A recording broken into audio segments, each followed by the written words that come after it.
ವೀಕ್ಷಕರೇ, ಬಳ್ಳಾರಿ ಜಿಲ್ಲೆಯ ಸಂಡೂರು ತಾಲೂಕಿನ ಪುರಸಭೆಯಲ್ಲಿ ತೆರವಾಗಿದ್ದ ಅಧ್ಯಕ್ಷ ಮತ್ತು ಉಪಾಧ್ಯಕ್ಷ ಸ್ಥಾನಕ್ಕೆ ಅಧ್ಯಕ್ಷರಾಗಿ ಸಿರಾಜ್ ಮತ್ತು ಉಪಾಧ್ಯಕ್ಷರಾಗಿ ಎಂಸಿ ಲತಾ ಹುಚ್ಚಪ್ಪ ಆಯ್ಕೆಯಾಗಿದ್ದು, ದಿನಾಂಕ 25/8/2024ರಂದು ಸಂಡೂರು ಪುರಸಭೆ ಕಾರ್ಯಾಲಯದಲ್ಲಿ ಕರ್ನಾಟಕ ದಲಿತ ಸಂಘರ್ಷ ಸಮಿತಿಯಿಂದ ನೂತನ ಅಧ್ಯಕ್ಷರಾಗಿ ಆಯ್ಕೆಯಾದ ಶ್ರೀ ಸಿರಾಜ್ ರವರನ್ನು ಅಭಿನಂದಿಸಿ ಸನ್ಮಾನಿಸಲಾಯಿತು.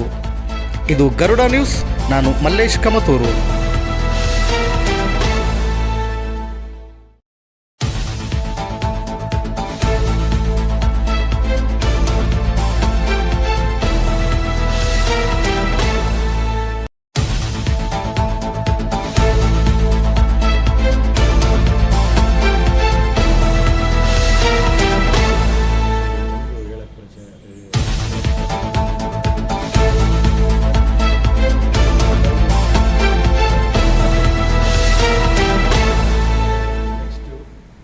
ಪುರಸಭೆ ವ್ಯಾಪ್ತಿಯಲ್ಲಿ ಏನೇನು ನಮ್ಮ ಸಮಾಜಕ್ಕೆ, ನಮ್ಮ SC ಸಮಾಜಕ್ಕೆ ಏನೇನು ನನ್ನ 15 ತಿಂಗಳ ಅವಧಿ ಇದೆ, ಅದರಲ್ಲಿ ಏನೇನು ನನ್ನಿಂದ ಯೂಸ್ ಆಗ್ತಿದೆ ನೀವು ಯೂಸ್ ಮಾಡ್ಕೊಳ್ಳಿ.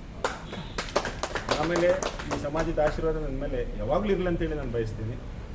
ಆಮೇಲೆ ಇನ್ನೊಂದು ಹೇಳ್ತೀನಿ, ಏನಾದರೂ ಇದ್ದರು ನನಗೆ ಡೈರೆಕ್ಟಾಗಿ ಬಂದು ಪುರಸಭೆ ಆಫೀಸಲ್ಲಿ ಇರಲಿ ಎಲ್ಲಾದರೂ ಇರಲಿ ನನಗೆ ಡೈರೆಕ್ಟಾಗಿ ಕಾಂಟ್ಯಾಕ್ಟ್ ಮಾಡಿ ನಮ್ಮ ಸಾಹೇಬರಾದಂಥ MP ಸಾಹೇಬರಾದಂಥ ತುಕಾರಾಮ್ ಸಾಹೇಬ್ರವರ ಆಶೀರ್ವಾದದಿಂದ, ಸಂತೋಷ್ ಲಾಡ್ ಸಾಹೇಬ್ರ ಆಶೀರ್ವಾದದಿಂದ ಮುಂದೆ ನಮ್ಮ ಸಮಾಜಕ್ಕೆ ಏನೇನು ಅವರು ದಾರಿ ತೋರಿಸ್ತಾರೆ ಅದ್ರ ಪ್ರಕಾರ ನಾವು ಮಾಡ್ಕೊಂಡು